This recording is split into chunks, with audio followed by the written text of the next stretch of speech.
Hi, my name is Carla, I'm from Brazil, and I'm here to tell you why I am not going to the World Cup. One of the reasons for making this video is that every time I tell someone that I'm from Brazil, someone in the group tells me that they're gonna go to the World Cup. So we went to the streets and we asked people here in the US what came to their minds when they thought about Brazil. The girls, Ronaldo, soccer first, lots of partying, lots of dancing. Right. But here's when it gets serious. The World Cup is gonna add up to about $30 billion. That's more than the last 3 World Cups added together. They added up to about 25 billion.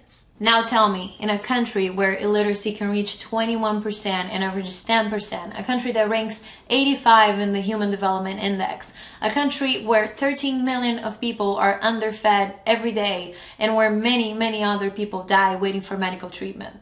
Does that country need more stadiums? Sou médica, tô revoltada, tô sozinha nessa porcaria aqui. Não posso fazer nada pelo excesso de pacientes doentes. E a secretaria, o governador não faz nada. So some politicians argue that the World Cup and the Olympics are the incentive our country needed to get better. Wait, what? So we've been paying taxes all these years. For what? What country needs an incentive to take care of its people? Suddenly, there's all this money to build stadiums, and the population is led to believe that the World Cup is just the change they are needed for their lives to get better. But the truth is that most of the money that comes from the games and the stadiums goes straight to FIFA, and we don't even see it. And the money that comes from tourists and investors goes straight to the hands of those people that already have money. So yeah, maybe the guy who's selling ice cream on the beach is gonna do better that week, but will the event really change his life?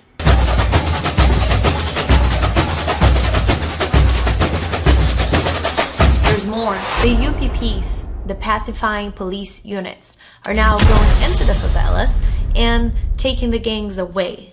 Now, where do you think they're taking those gangs to, and for how long are they really going to be gone? We call this in Brazil putting the dirt under the rug. It's a temporary solution for a much deeper problem. Plus, what do you think comes with samba, partying, and dancing? Drugs. And where do you think those drugs come from? Guess. The gangs can quite never be away. There's more. A lot of people are being kicked out of their houses to give space to the Olympics and to the World Cup.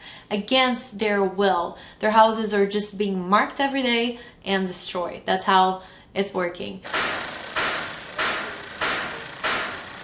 They're given no safety, no money, no security whatsoever. They're just kicked out. Native Indians were also kicked out of what used to be the center of historical native culture and their homes. They tried to protest against it, but were thoroughly hurt by police officers with bombs, pepper sprays, and all sorts of things. Now, the Native Center will be transformed into the Museum of the Olympic Committee. What kind of democracy is this?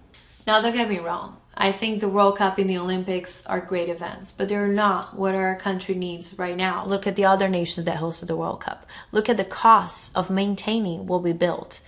Millions per month with our public money. We do not need stadiums. We need education.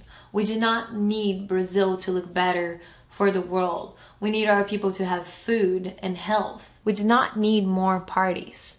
We need people with jobs and a sustainable way of living. It is proven by all the billions we're now spending that we have more than enough money to change the situation. Or that at least we had it until the World Cup and the Olympics.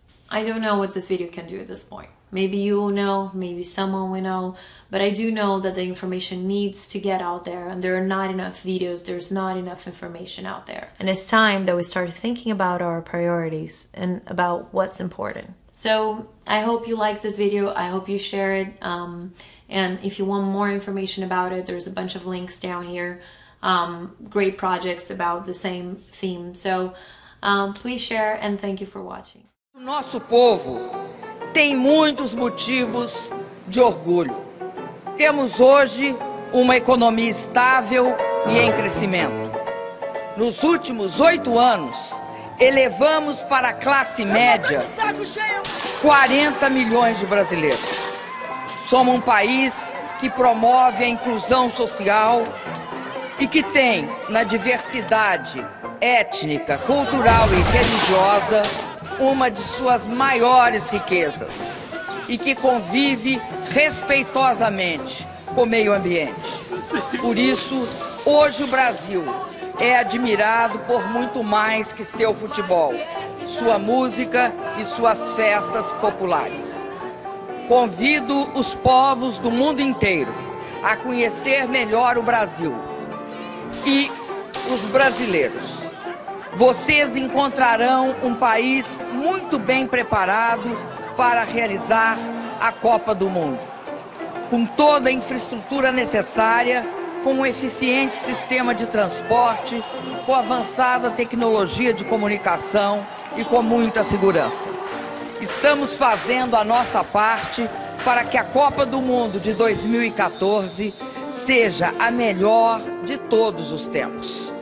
Estejam certos que esse novo Brasil estará pronto para encantar o mundo em 2014.